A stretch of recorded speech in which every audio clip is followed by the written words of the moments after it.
पहा नवीन एपिसोड्स एकदम add free.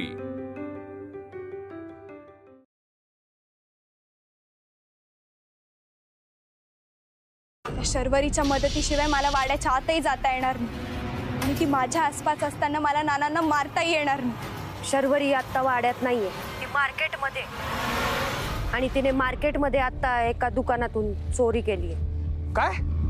Already तुझं ऐकून मी खूप वेळा खोटं बोलले, पण आता नाही। मी आता बाबाला सगळं खरं खरं सांगून टाकणार आहे। प्लीज मी तुम्हाला रिक्वेस्ट करतो, प्लीज तुम्ही आमच्या आयुष्यातनं निघून जा। तुम्ही नका भेटू, आम्हाला फोन नका करू आणि वाड्यावर तर अजिबात येऊ नका प्लीज। येते मी।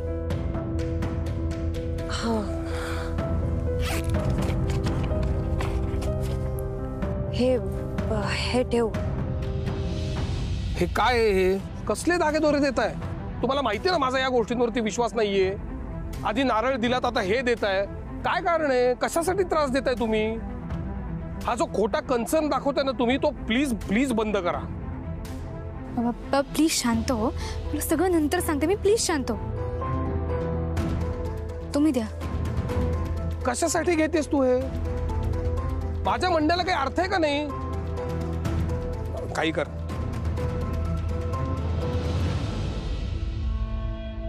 माझ्या सासूबाईंची श्रद्धा आहे याच्यावर, काळजी घे। हा, येते मी।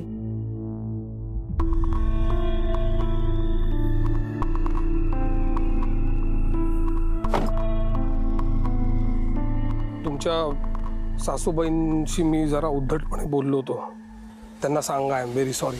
तुम्ही माझ्या घरी गेला होता?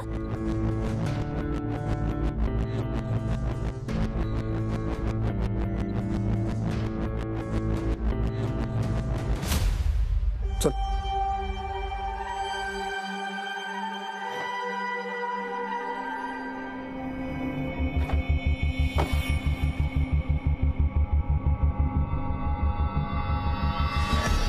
तू का आलीस इकडे मला न सांगता? अरे आम्ही तुलाच भेटायला आलो होतो।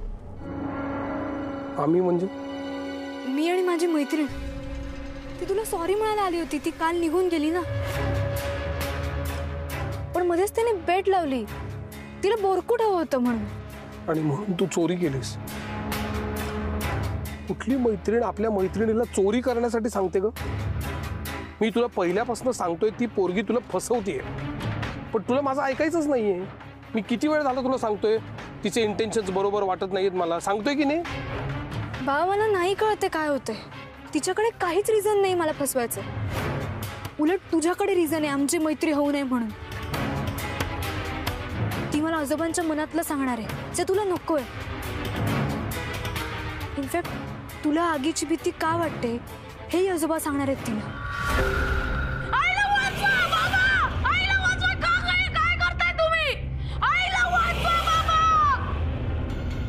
ऑफकोर्स आजोबांना माहितीच असणार ना तुझ्या लहानपणीचं। शरू, ज्या दिवशी मी आगीचा धसका घेतला तो माझा चंद्रविलास मधला शेवटचा दिवस होता।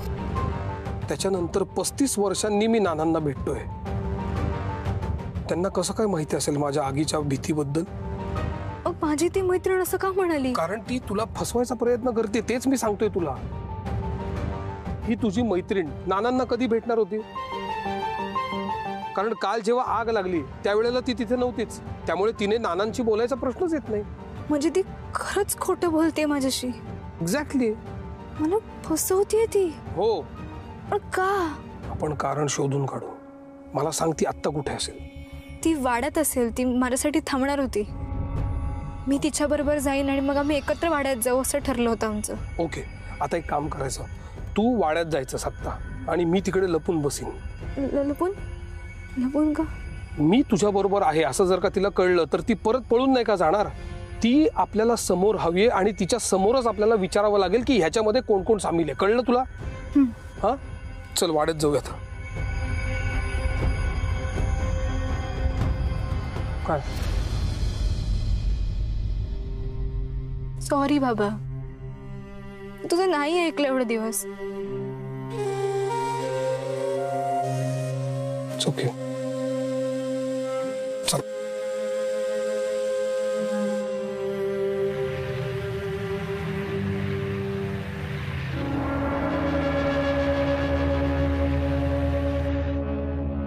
ऐक, तू आतमध्ये जा, मी इथेच थांबतो. तुला जर का कोणी माझ्याबद्दल विचारलंच तर त्यांना सांग की मी प्रिंट आउट आणायला गेलोय. ओके, गो गो गो गो गो.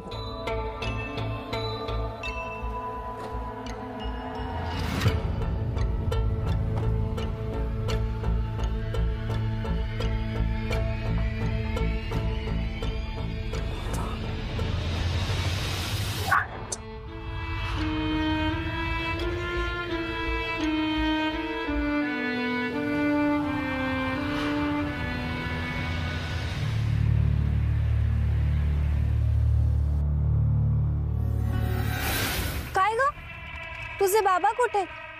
ते नाही आले का तुझ्यासोबत? अगं त्याला प्रिंटआउट्स काढायचे होते, त्याला वेळ लागणार होता म्हणून मी म्हणलं मी जाते पुढे. बरं केलंस. पण त्यांनी आपल्याला एकत्र बघितलं नाही ना? नाही, अजिबात नाही. मी बरोबर गुंडाळलं त्याला. मी म्हणलं तुला मार्केटमध्ये वेळ लागला मग मी शोधायला बाहेर पडले. त्याला अजिबात संशय नाही आला.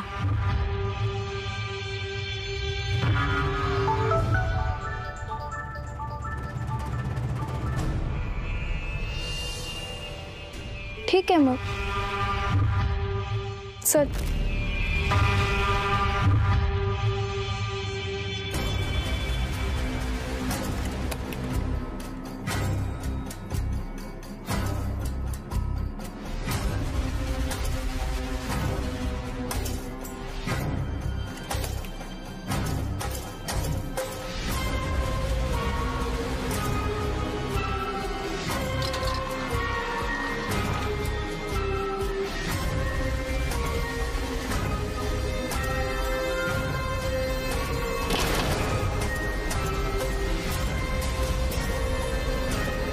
शेवटी तू मला आणलंसच वाड्यात, पण आता तुझा प्रवास इथवरच.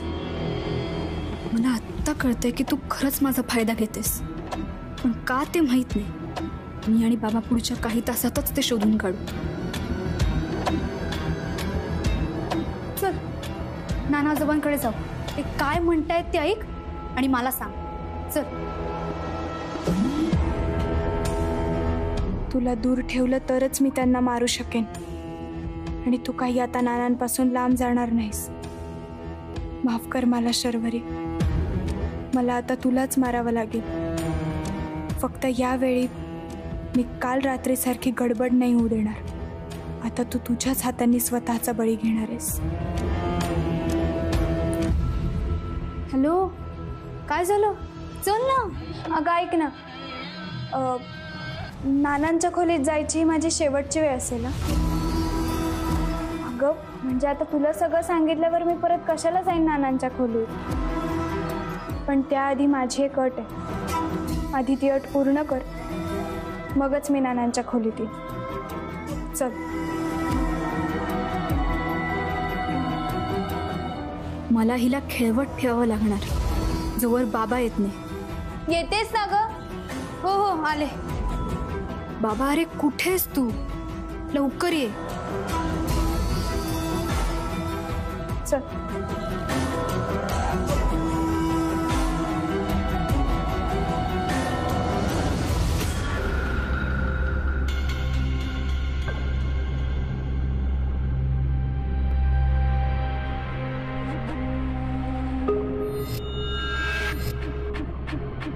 शरू,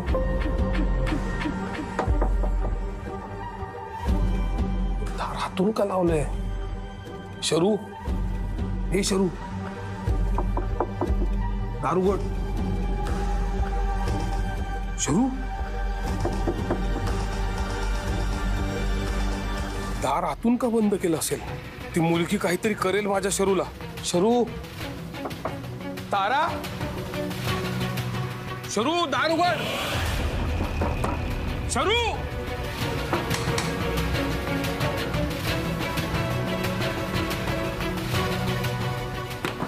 शर्वरी, शरू, शरू.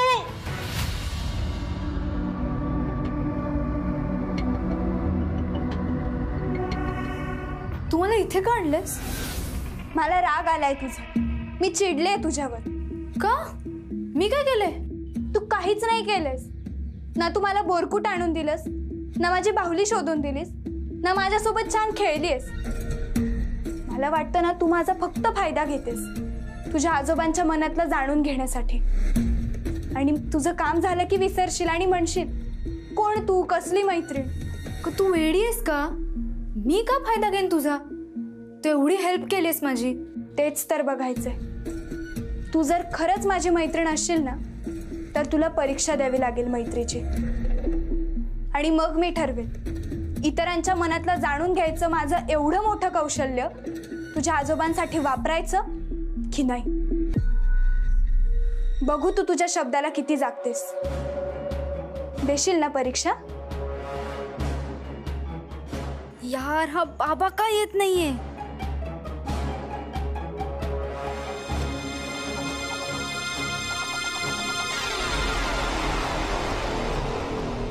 शर्वरी, मी म्हटले होते ना तुला मला मनातलं ओळखता येतं ते.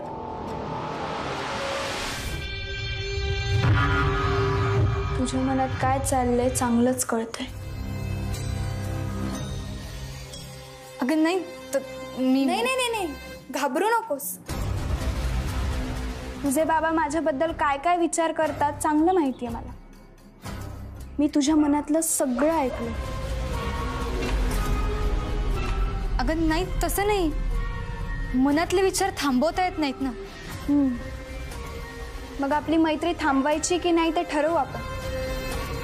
चल तू दे परीक्षा. हा पेटारा दिसतोय त्यात बसायचंय तुला.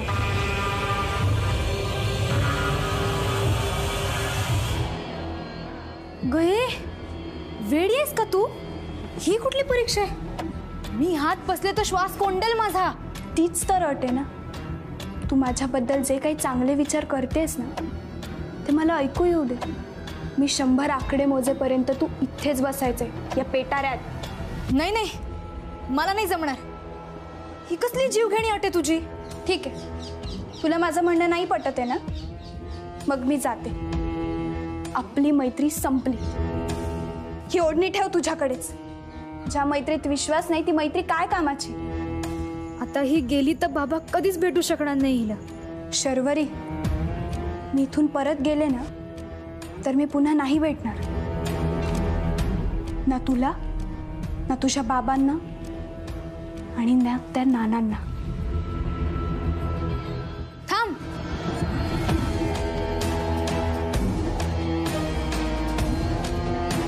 मी तयार आहे आत बसायला.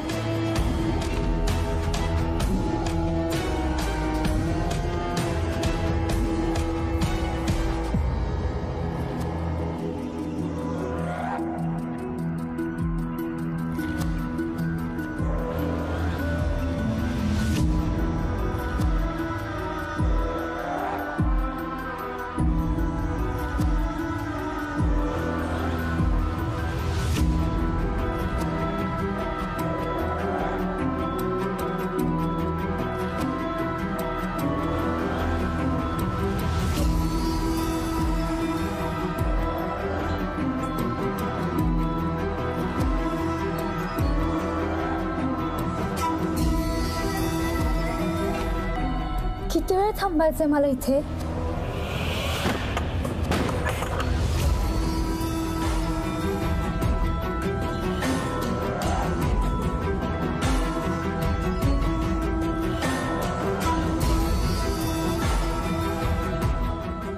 माफ कर मला पण माझ्याकडे हाच पर्याय आहे शर्वरी. तुला मार्गातून बाजूला केल्याशिवाय नानांना मारता येणार नाही. मी झाकण बंद केले. अकडे थांबेपर्यंत बाहेर यायचं नाही. नाना मी आले. सर्व पापहरणं सर्व व्याधिदानी पिशाच मूर्ति हृदये धारम्यहं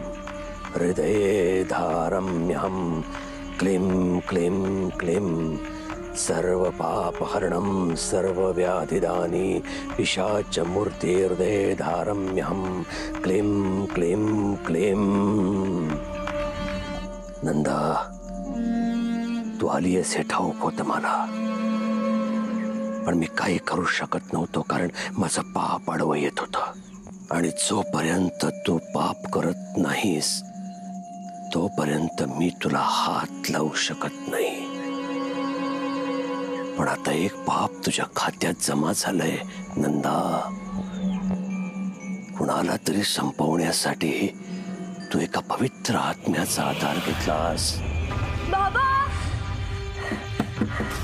हे ते पाप आता तुला संपवणं सहज शक्य आहे मला नंदा. क्लीम क्लीम क्लीम क्लीम क्लीम क्लीम क्लीम क्लीम क्लीम नंदा नंदा नंदा. सर्व पाप हरणम सर्व व्याधिदानी पिशाच क्लीम क्लीम क्लीम.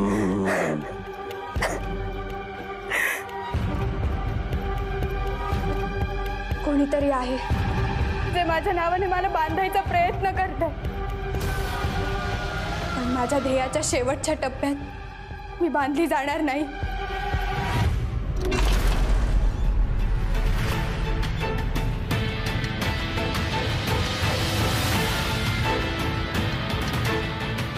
बाबा बाबा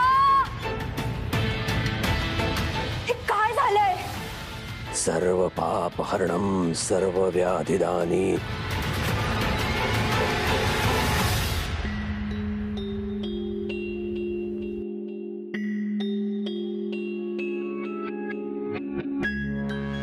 पिशाच मूर्तिर्दे धारम्यहम क्लीम क्लीम क्लीम.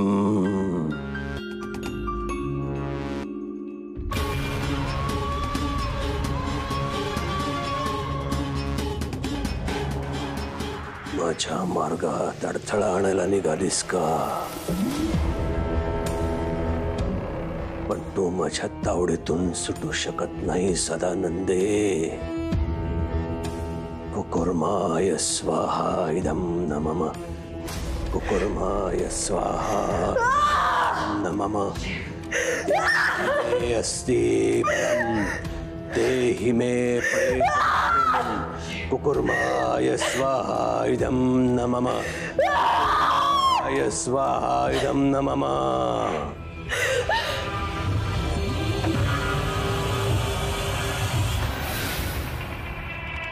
शरू शरू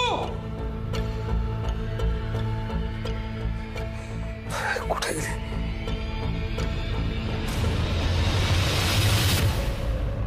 शरू शरू शरू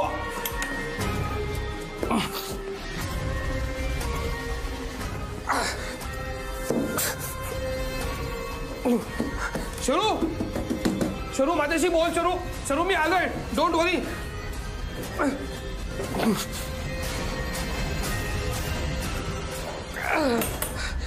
शरू यार शरू प्लीज बोल यार माझ्याशी. मी आलो शरू.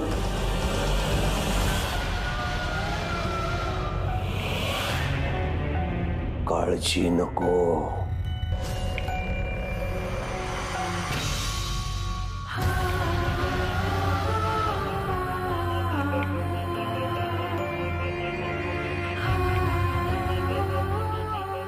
एक काम झालं आता दुसरं. नंदा किती बळ कुठेही लग. हा नरहर पंत तुला वाड्यातून बाहेर काढल्याशिवाय राहणार नाही. शरू शरू इकडे कशी आलीस तू? शरू उठ उठ बाळा उठ उठ.